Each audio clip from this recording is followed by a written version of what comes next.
bilisummaa Oromoo Kumsaa Dirribaa yookaan Jaalmarroo dubbifneerra. Yeroo lammaffaa fi biyya Taanzaaniyaa odola Zaanzibaar irratti akka wal arguun danda'amu guyyaa qabanii gama keenyaan ijoollee gara sanatti socho'aa jiru ni jira. Mariin daandii qabachuu irratti yaada uummata godinaalee Wallaggaa jiraatan muraasaa qabna. Ahmed Dilbata Kaleessaa mootummaan isaanii waraana bilisummaa Oromoo waliin Taanzaaniyaatti marii nagaa taa'uu akka eegalu beeksisaniiru. Muummichi kana ka beeksisan sagantaa waraanni haa dhaabatu nageenya yaa waaressinuu jedhuun qaamolee nagaa buusuu waraana kaaba Itoophiyaa keessatti gahee ba'aniif beekamtii kennuuf qophaa'e irratti. Waggoota afran darbaniif kutaalee Oromiyaa keessatti dantaan saba Oromoo hin eegamne jira jechuun humnoota mootummaa waliin waraanatti ka ture waraanni bilisummaa Oromoo gama isaan marii nagaa bakka qaamni walabaa sadaffaan jirutti eegalamaa akka jiru beeksiseera. Ajajaan waliigalaa waraana bilisummaa Oromoo Kumsaa Dirribaa maqaa qabsoo Jaalmarroon beekamu BBC waliin gaaffiif deebii taasiseen jilli isaanii gara Taanzaaniyaa imalaa akka jiru himeera. Waa'ila koo Zalaalam Taaddasaatu dubbisee jalqaba irratti mariin nagaa eegaluu mirkaneessan. Mariin kuni namoota akkasumas biyyoota waliinii dubbatamaa kanaan dura Keeniyaa Naayiroobiitti si'a takka wal argamuuf qophiin ni ture. Kanarratti nuti jila keenya ergine gama mootummaa abbaa irree kanaan garuu jilli dhufuu hin dandeenye. Ammas namoonni fi biyyoonni dhimmi kun karaa nagaa osoo xumuratee rakkoon Oromoo kun furmaata argatee itti dhimmanii yeroo lammaffaa fi biyya Taanzaaniyaa odola Zaanzibaar irratti akka wal arguun danda'amu guyyaa qabanii. Egaa ammas gama keenyaan ijoollee gara sanatti socho'aa jiru ni jira. Egaa kanaaf wanni biddeen dhaanamaa jiru kun karaa nagaa woboo waliif fudhannaan kun guyyaan isaa qabameera deemaa jirra kan dhugaadha. Kanaan dura mariin jalqabamee ture Keeniyaatti wal arguuf turtanii dhiyeenya moo yeroo akkamii tureen?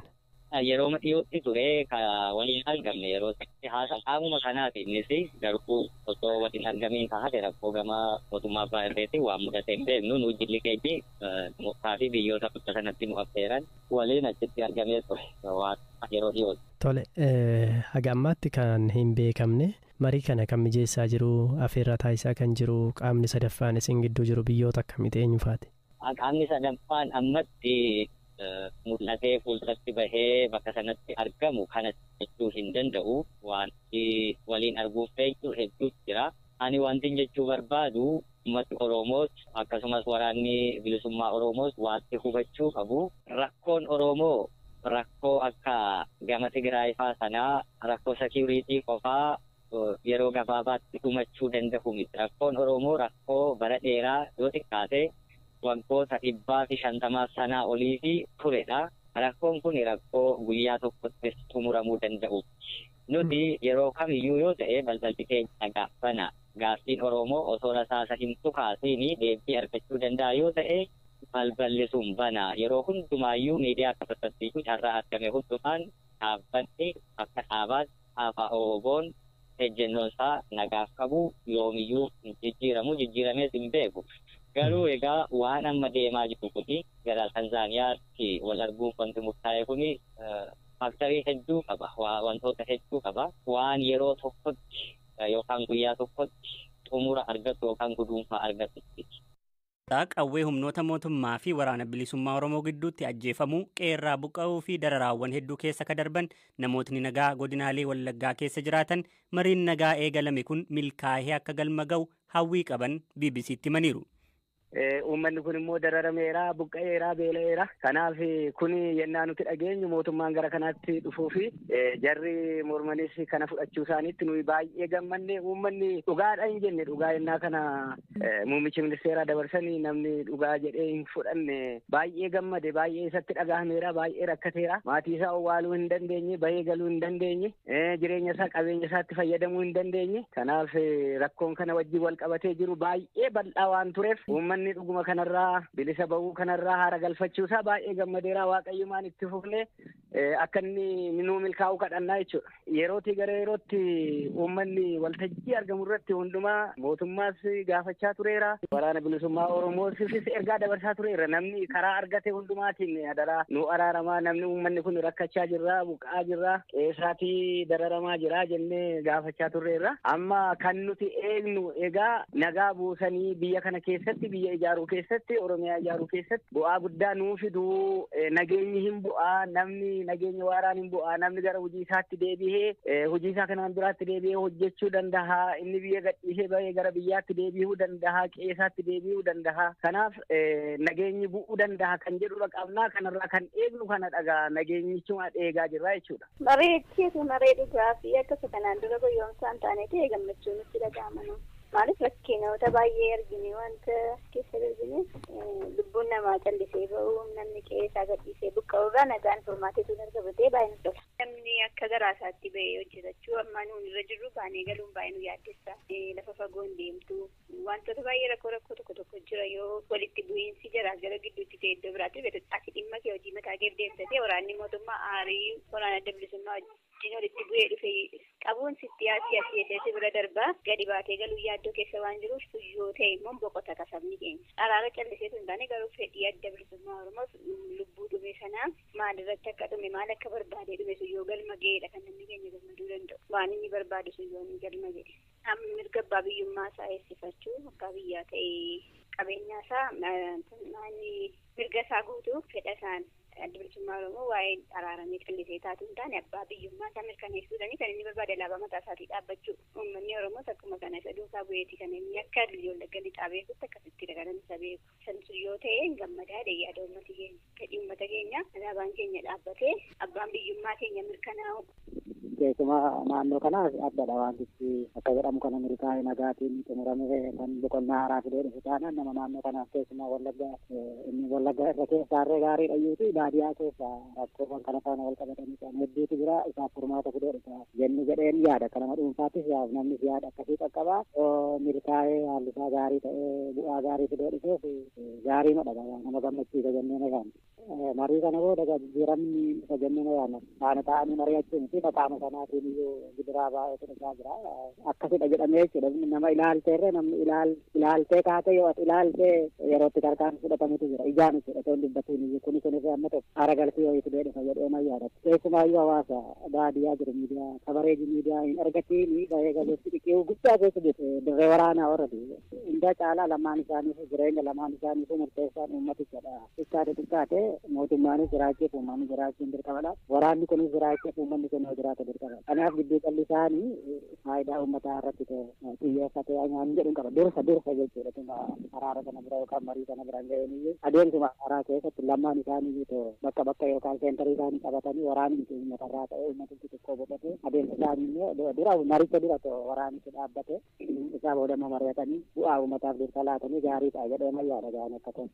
Weelluuwwan qabsoo fi geerarsaan beekamu artiist Zarihuun Wadaajoo kan wal'aansarra osoo jiruu lubbuun darbe guyyaa boruu ganama gara biyyaatti deebi'uun roobii dhufu gaggeessaan goota akka godhamuuf koreen dhimma kanaaf hundaa'e beeksisee jira.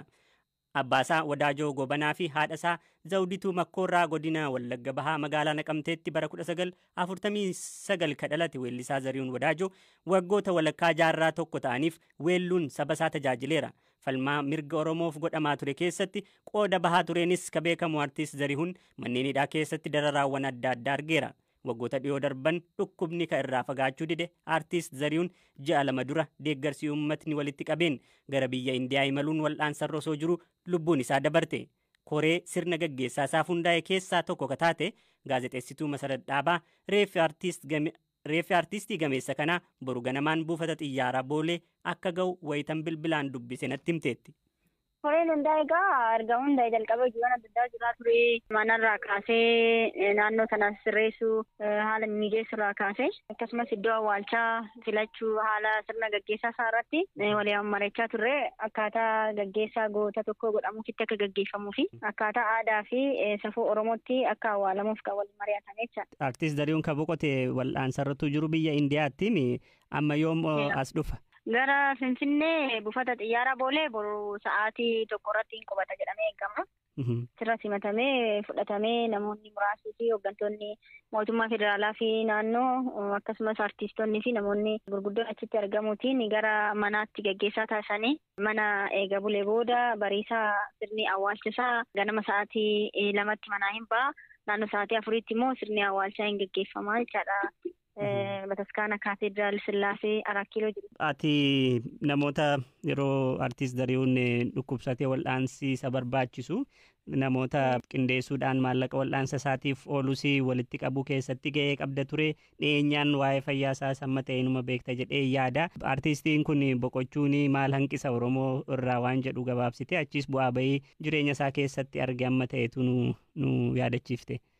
Inni bu'aa bahii hedduu keessa darbee qabsoo mirga Oromoo falmachuu keessatti kan dabarse fedhii isaa faayidaa isaaf dursa hin kennine of kennee afaan Oromoo aadaa fi safuu Oromoo Finfinneef falmachaa ture qabsaa'aa ture yeroo adda addaatti hidhamaa dararamaas ga'e kanarraa kan ka'e qabeenya dhuunfaa isaa horachuu jireenya isaa mijeeffachuu keessatti hin xiyyeeffanne ture. Kanarraa kan ka'e yeroo adda addaatti hidhaa fi dararaa irra gaheen dararaa irra gahaa tureen yeroo adda addaatti tumamaa ture. Kanarraa kan ka'e qaamni isaa bara dulluma isaa keessa miidhamni isaa bahaa dhufe. Kanarraa ka'ee innis dhukkubsatee rakkoo onnee qabaa kaleen isaa lachuu hojjechuu dhaabee lukni isaa hin cabee. Kana ta'eeti itti jabaateeti biyya alaatti yaalamuuf kan deeme hin danda'amne fayyuu hin danda'amne kanadha. Egaa Zarihuun jechuun artiistota hangafoota maqaa dhahaman kan akka Alii Birraa, Noo Gobanaa keessatti dhahamanidha. Egaa artiistonni buleeyyiin dabareedhuma wal jala bahaati jiru. Dhaloota kanaaf fakkeenyaan ta'u fakkeenya cichoominaa fakkeenya qabsaa'otaa dhabaa deemuun egaa dhaloota irraa waan baratu hanqisa jedhee yaada. Gara Indiyaa wal'aansaaf erga deeme hagam ta'e? Naannoo 6 ta'ee jira. Haati warraa fi intalli isaa achi turanii intalli isaa kalee kennuufiif deemte ture. Kalee dura immoo wantooti yaalamuu qaban hin jiran jedhamee yaala sana gaafa taasifamu infeekshiniitti jabaatee ICU keessaallee of baruu dadhabee jechaadha. Ulfaadhu yaada nuu kenniteef nagaan ture. Galata.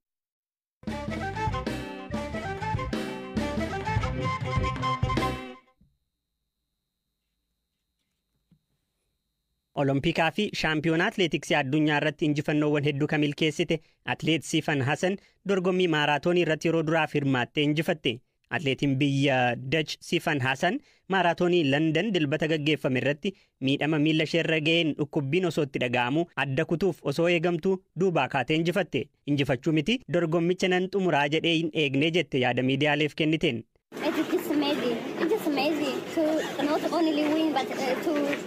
Baay'ee dinqeedha. Injifachuu qofa osoo hin taane dorgommicha xumuruu mataan isaa dinqeedha. Ani maaraatooniif kabajan qaba. Namoota maaraatoonii fiiganiifis kabajan qaba. Galmi koo fiigicha kana xumuruu ture. Yeroo gaarii galmeessuu yookaan injifachuu hin turre. Garuu ammoo nan injifadhe. Jechan hin qabu. Galata guddoon qaba. Alhamdulillah. Wallaahi sarara dhumaarra gahuu koo hin barreen ture. Kun sarara isa dhumaatii jechaan ture. Takka immoo lakki kun sarara xumuraa miti kiiloomeetirri muraasni naa hafa jedhee humna dabalaan ture. Yeroon sarara isa xumuraa argu amanuu hin dandeenye. Hin beeku amanuma hin dandeenye. Amma maaraatoonii fiigee xumuruu